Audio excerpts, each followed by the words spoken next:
can sometimes feel like a lot, but you don't have to do it alone. I strongly believe that we're stronger together.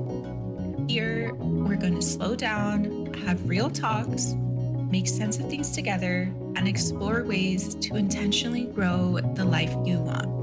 We're going to talk about mental and physical health, relationships, money, work, and community. Welcome to Rooted in Intention with me, Karina Gomez.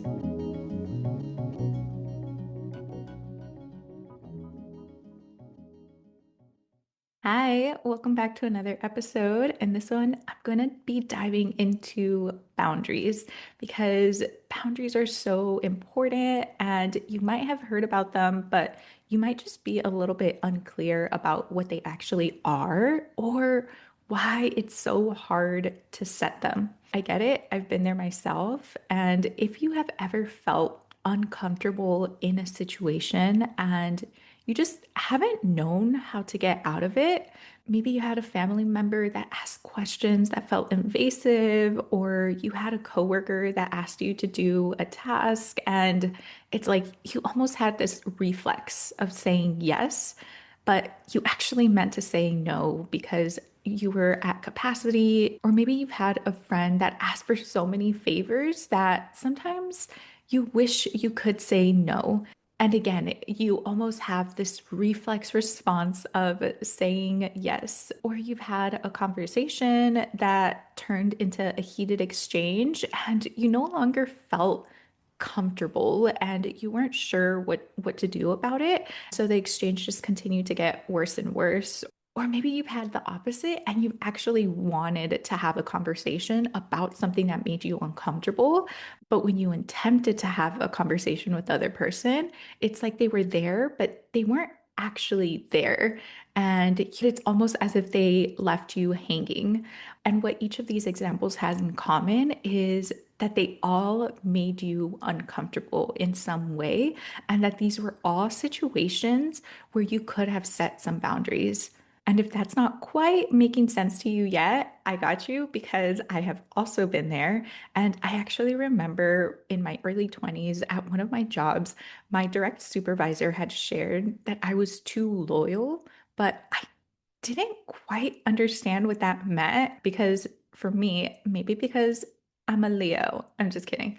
But for me, loyalty was a good thing. It meant that you stood by your family, by your people, by your friends, by your coworkers, by your team, and that you showed up for them. But it didn't really click until years later that the feedback about being too loyal was actually that I was having really weak boundaries. And the reason it took so many years to click is because that's how long it took for me to realize that the way that I was showing up was actually detrimental to me and my well being. So, with time, those weak boundaries ended up leaving me feeling depleted. It ended up leaving me feeling overwhelmed, exhausted, resentful. And eventually, I made the connection that I had lost trust in myself to be able to show up for myself. And that's why boundaries are so important because boundaries are there to protect you and to also protect and preserve your relationships, those relationships that are so important to you. Because without the proper boundaries, it's going to negatively impact how you feel about the other person. But in reality, it actually comes back to you and the things that you are allowing within the relationship. So, with that, let me actually back up a little bit and make sure that we're all thinking about the same thing when I'm talking about boundaries.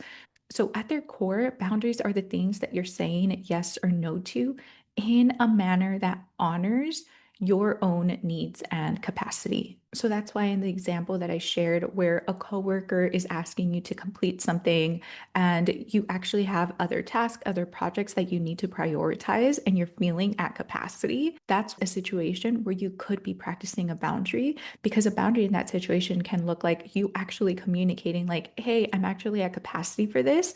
I can't take this on. Can you check in with another team member? And that's the boundary. That's the thing that you're saying no to.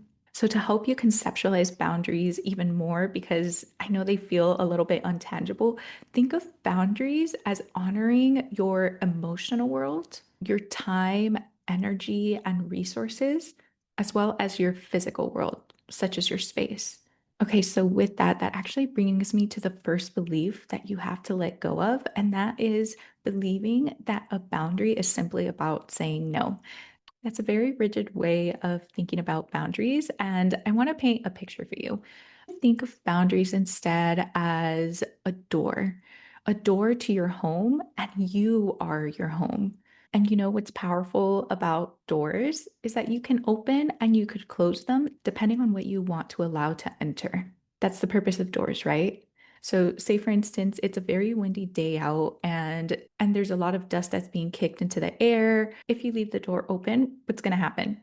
That same dust is going to enter your home. It might cause your eyes to feel irritated. It might cause your nose to feel irritated. So you want to keep that dust out. So on that day, what are you going to want to do? You're going to want to close the door so you can keep the wind and you can keep the dust out.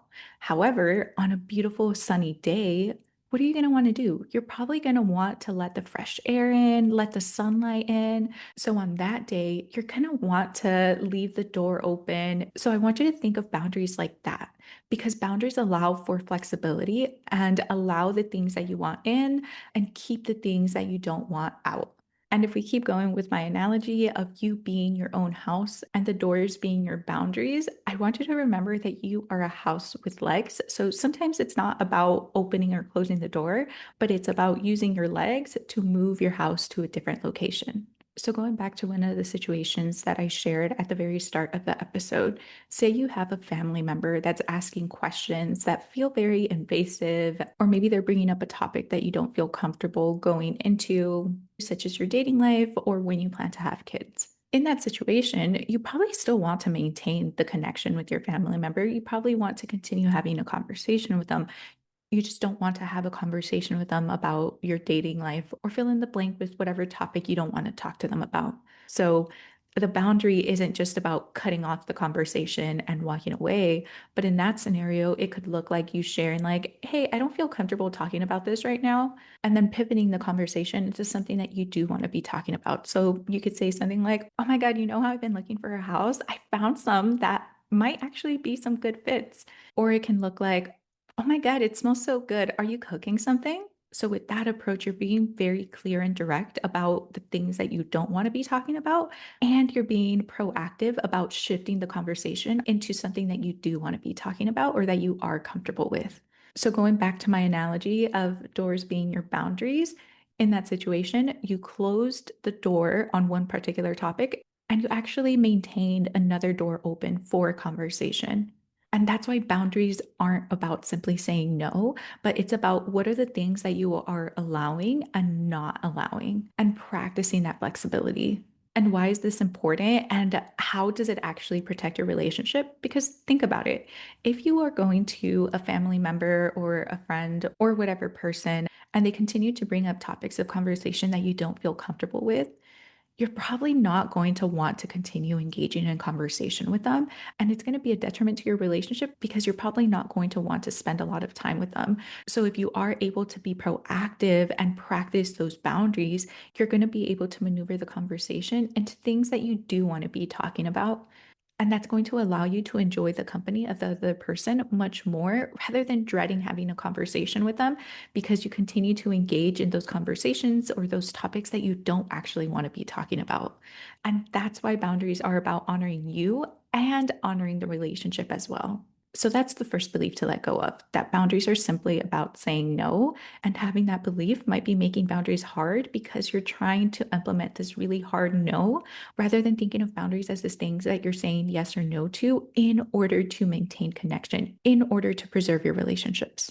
Okay, so now the second belief that you might have to unlearn that might be making it hard for you to set boundaries is the belief that you are responsible for other people. And just from things that I've had to uncover for my own healing journey, this belief might be true for you too if you had to grow up fast and help your parents out. But wherever, whenever you may have learned this belief, it's time to let it go. So, some ways that this belief might be showing up is you feeling like other people need you in order for them to feel better or to do better. So, for instance, if a family member is having financial difficulties, or maybe they're in a rough patch right now, and you take that to mean that it is your responsibility to help them find a job, to help them pay off their credit cards, to continuously lend them money, because a part of you feels obligated to do so more than you doing it because you actually want to do it, or because you believe that if you aren't the one to help them, then they won't be able to overcome their own challenges. And that's why it is your responsibility. Those are some things that you can begin paying attention to see if this is a belief that you hold. And deep in your core, you feel like other people are your responsibility. Another way that this might show up is going back to the example of a coworker asking you to complete something. If you do go about communicating that you're at capacity and that you can take on the task and suggest that they go ask another team member, if you then end up noticing that they're frustrated with the situation or that they feel overwhelmed by your response, because they have to find someone else to complete the task, and you feel bad that they're frustrated or that they're overwhelmed and you want them to feel better, so you then end up going back on what you said and you said, you know what, never mind, I'll do it. That might be this belief playing out because once you see that they are frustrated or overwhelmed, you think that it is your responsibility to make them feel better rather than believing and trusting that they'll be able to navigate their own frustration, their own overwhelm, and that they will be able to problem solve and figure out the next step. So be paying attention to that. Are you doing things because you think other people need you to feel better, or that it's on you to make people feel better? Because it's not. Being empathetic and a good human being isn't the same thing as you being responsible for other people. Of course, there's a difference if you are a parent to a child versus if you are dealing with another adult in your life.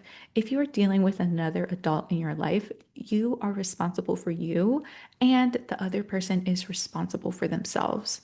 So if you notice that you have this belief and you want to begin to unlearn it, first things first, awareness. Be aware of when this belief might be kicking in, and then find a new belief to believe. So whether it's the family member or the coworker that you see in distress and you want to jump in and help them, but the reality is that you don't have the capacity and you helping them is actually you overextending yourself.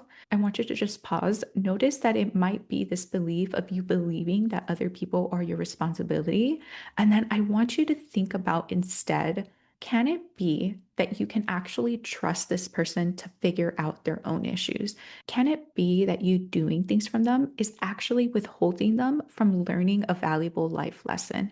Can it be that it's okay for your coworker to be upset? Can you trust that they'll be able to problem solve it? Do you really believe that there's a 0% chance that if you aren't the one to step in, that the situation, the problem, the issue isn't going to get better?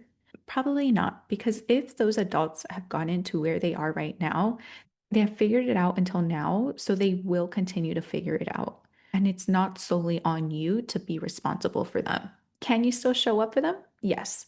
But remember, boundaries are about honoring your own needs and capacity. And that's why boundaries are meant to be flexible so that you can open and close that door accordingly. Okay, so moving us along, the third belief that you might have that might be making it hard for you to set boundaries is the belief that saying no makes you a bad person. And one of the easiest ways to know if this belief is coming up for you is if you feel guilty saying no. So, say a family member asks you to pick them up from the airport and then take them to their hotel and then take them to destination A and take them to destination B. But on those same days, you were planning to do a project around the house, you were planning to do a school project, or maybe you were even just planning to rest because you've had a very exhausting week at work. Deep, deep down in your core, you want to say no, but you feel guilty saying no. You think you're going to come off as a bad person. And before you know it, your brain is telling you that your reason isn't good enough, that you're being selfish for saying no, that they are a family member and that you should be showing up for them. So you might see how even this belief connects back to the previous belief of you being responsible for other people, and how that can even connect to this belief that you are a bad person. And that's how these beliefs can actually be layering on each other and really making it hard to set and hold boundaries. So, when you are attempting to say no, when you are attempting to set boundaries and you have this guilt come up, I want you to pause. and check in. Are you having a hard time saying no? Because if you say no, then that means that you are a bad person. And if that is the case, I then want you to ask yourself, is that really true? Are you really a bad person for saying no? Are you really a bad person for saying no to picking someone up from the airport when you had other plans or don't have the emotional capacity? The most likely scenario is that you're not. People are not entitled to your time and your energy because people are not entitled to your time and your energy. And again, you are not responsible for other people. You have to be able to trust that other people will be able to show up for themselves. Now, of course, this isn't to say that you never show up for people because that's not what boundaries are about. These three beliefs are for you to take into account for when you are wanting to say no, when you are wanting to set a boundary and you're finding it hard to do so. Because again, boundaries are to honor you, your own needs, your own capacity, and to honor the relationship that you have with other people. Because if you are doing things for other people and you're stretching yourself thin, that's going to be to your own detriment and that's going to negatively impact your own wellness. And if you're doing things for people out of a sense of obligation or because you feel like you can't say no, then continuously doing the things for other people when the reality was that you didn't want to do it is going to create resentment and it's going to negatively impact the relationship because relationships won't last with built up resentment. And you know this. But okay, to summarize and wrap things up, the three beliefs to keep an eye out for so that you can begin to unlearn them are one, the belief that a boundary is simply about saying no, because the reality is that boundaries are meant to be a lot more flexible, similar to the doors of a house, and you are your own house with legs. The second belief is the belief that you are responsible for other people and that other people need you to feel better or that they need you to solve their problems. Instead, I want you to trust and to believe that other people are completely capable of solving their own problems and that it's not your responsibility to make other people feel better because it's okay for other people to experience negative emotions. At the end of the day, that's part of the human experience. The third belief to keep an eye out for is that you are bad for setting boundaries. So if you are noticing guilt when you're trying to say no or when you do say no, I want you to think about, are you really a bad person? Are you really a bad daughter, son, sibling, friend, coworker? Is that really true? It's probably not. So, something to do instead to counteract this belief that you are bad for saying no is to actually create a list of the ways that you have shown up for other people. In what ways have you shown up as a good daughter or son? In what ways have you shown up as a good sibling? In what ways have you shown up as a good boyfriend or girlfriend? In what ways have you shown up as a good coworker? And in bringing those things up to the forefront, you're actually playing a proactive role in what your brain is paying attention to because it's always paying attention to something. So sometimes you have to be very intentional on what your brain is focusing on. So those are the three beliefs to keep an eye out and to start unlearning. And remember that the first step in unlearning is even just becoming aware of the issue. So when you are attempting to set boundaries, but you're finding it hard, pause and check in with yourself about whether one of these beliefs can be playing out for you. And that's how you begin to break the cycle of not honoring yourself. And you begin to start a new cycle, a new pattern of actually honoring yourself and honoring your own needs and capacity.